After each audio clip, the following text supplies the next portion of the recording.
everybody, it's Stacy from PeonyLaneDesign.com. Have you subscribed to the channel yet? If not, click the little blue button.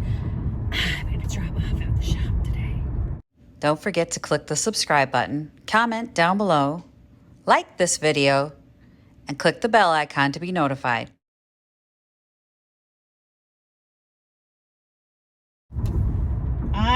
I know I wore the wrong glasses. I'm dropping off at Vintage Junkie today, and I'm thinking I'm going to bring these green shutters in. And then I have a bag of stuff. So the jewelry hangers that I brought in sold, so I brought 2 more. And then the plate that we made this weekend, and then I had purchased that bird orb thing. They're just perfect for Vintage Junkie, so I'm going to bring those to Vintage Junkie. I haven't thought of a price yet for the stupid plate, and I'm like, oh god, it's all handmade, but it's just a plate.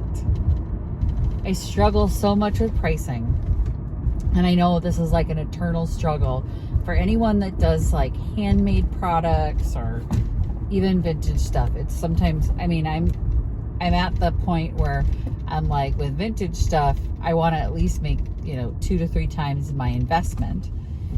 Which is really easy to do with vintage stuff because, I'm paying $0.25 for it or $2 for it or whatever. Well, it's not so easy with handmade stuff because it's like, okay, the cost of my goods is in it. And the plate was $1. Paint was one I had, and it was 50 cents from an Oops rack. And then, the decal you guys sent me, so that was free to me, or the decoupage, and then there's the supplies like decoupage glue and just the minuscule portion of that. So 3 times my investment would be like $6. I think I want more than $6, so gonna have to figure out a price for it. It'd be different if the things I was creating came from like set items. So I have a friend that makes jewelry, and like she knows how much her blanks cost and how much the tassels cost and how much the chain costs, so she's able to factor in then her time, and it's, I think, quite a bit easier because there is a decent amount of money going into her jewelry. They're gorgeous, by the way. So she has Sisters with Bad Habits. They're on Instagram. I've had custom pieces made for Victoria, and she loves them, and a couple other friends as well. But they're just beautiful. I'm going to help her at Rustic Mama's Market at the beginning of May, not end of April. So either way, it's like the same. Good theme. It's right at the end of April, right at the beginning of May.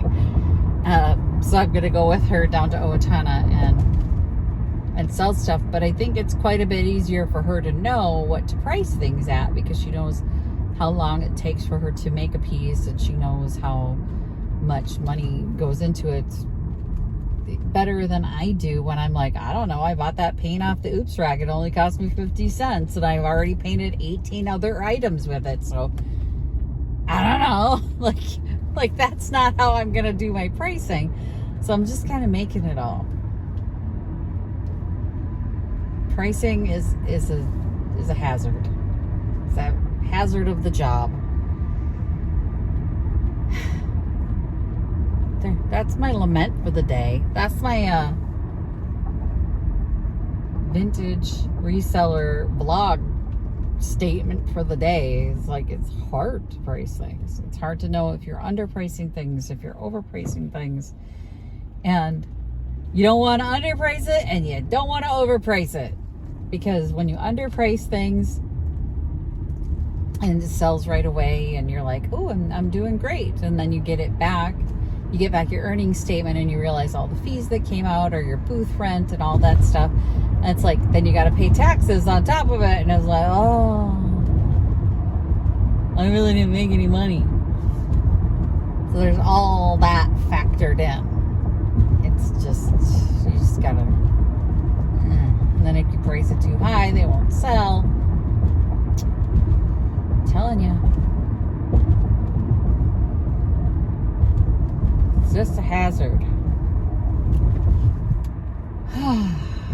exhausted. Freaking migraine. My daughter loves perfumes. And she sprays them on. Oh, sale! There's a garage sale down. What is this? I missed the sale. The garage sale season has begun early in Minnesota. It's here. So now Thursdays and Fridays and Saturdays, I need to be shopping. I say that like I didn't just say that I don't need to shop anymore. I need small tables is what I need, but I can't go garage selling and not find really cool stuff. Donna informed me that caramel lamp with the polka dots that I picked up for $3 at that garage sale, she sent me an image of another one going on eBay for $800. I found another one that sold on a different website for $1,600. I'm like, oh my God. Better do a little more research. Now, those were table lamps. Mine is definitely like a smaller table lamp. But holy cow. I got a couple $100 out of a $3 investment. I'm going to be stoked. I'm super happy. So I have to do a little more research on the little caramel lamp. And then when I took the shade off, I realized that somebody had tried to rewire it and the bulb sits crooked. I'm probably gonna have to rewire it. It's better they dropped it. I'm not really sure what they did, but either way, it's got to be fixed because the bulb sits like this now.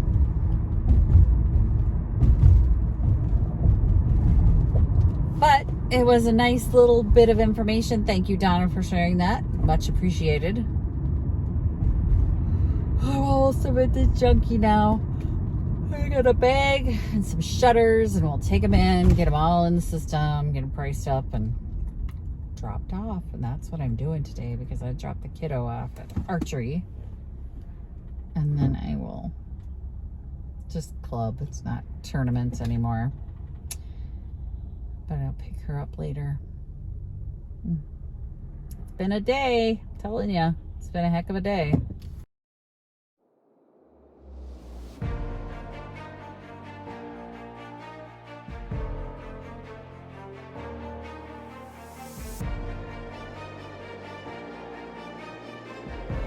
Okay, I checked the Doom shelf, so nothing of mine's in there. So I've got all my stuff priced and I'm ready to go.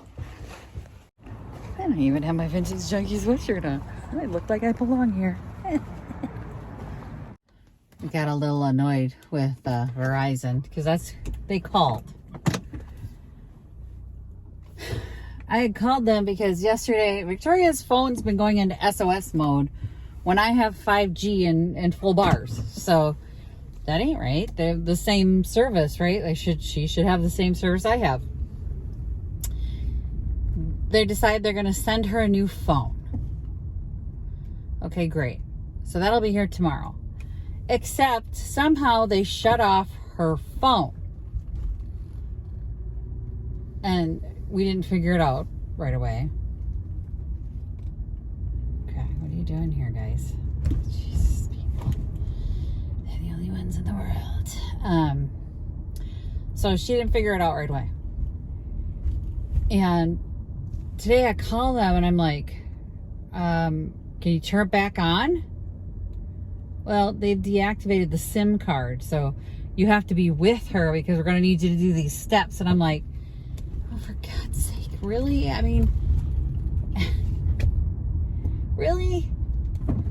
So I said to her, well, she's not with me. I'm not with her right now. She's at school. I'm at home. I'm at work.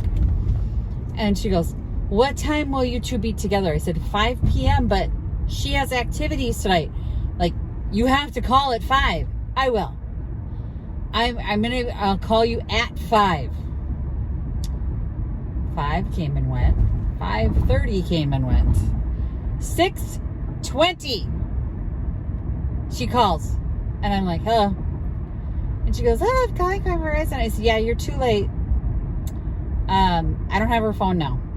And she's like, I'm too late?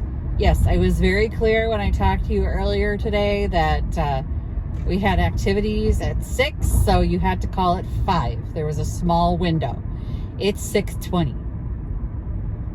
Oh, well, I can call you tomorrow morning.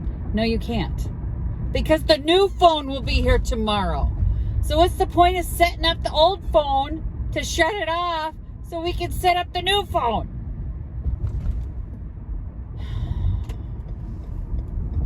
Oh, well, I'll call you for the new phone. I don't want you calling me on the new phone. Good God, who knows what time she'll call for the new phone. I'm going to get tacos. Hang on. If you're being the kiddo, we're getting tacos. Yum. Boy, we hit that just right. We didn't even have time to have dinner. That's how short a window we had after I got home. I swear to God. I swear to God. It's like they don't get it. You know, I'm not sitting around waiting for Verizon to call, and you can call an hour and 20 minutes late, and I'm going to be like, oh, yep, we're ready for it. No, we're off doing other stuff. Our lives are so hyper regimented at this point. I'm looking forward to the day when I can go, sure, call whenever. I'll be around all day. I'll sit here and wait for the repairman to show up. No, we don't have time. Get on it. Come on. When you say you're calling at 5, call at 5. Crazy. Or at least somewhere around 5. You know, I'm like at 5:30 going, the hell? Like at 5:30, I was being patient. At 6:20, I'm not patient anymore. We're not waiting for you anymore. Anyway, I made my drop off. That's all I'm going to do today. It's just very, very exciting days. Tomorrow is the Pick a Fence Gals live tour, so I'll be doing that. I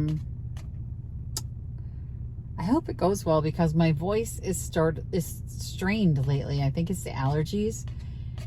So like everything's draining down my throat, and I can feel my voice give out at times. So when I'm talking, it's like, I don't want to talk all weekend. I'm going to be talking a lot. We got birthday party. We got 10 kids coming over. Oh, it's going to be awesome. Be wonderful. Hey, a great week. It's always a great week. It's just not very exciting for you guys on the Pick a Fence week. I'm sorry. I just know it's not. But anyway, I'm going to get my dinner and, spend 5 minutes doing stuff for myself while I wait for the kid.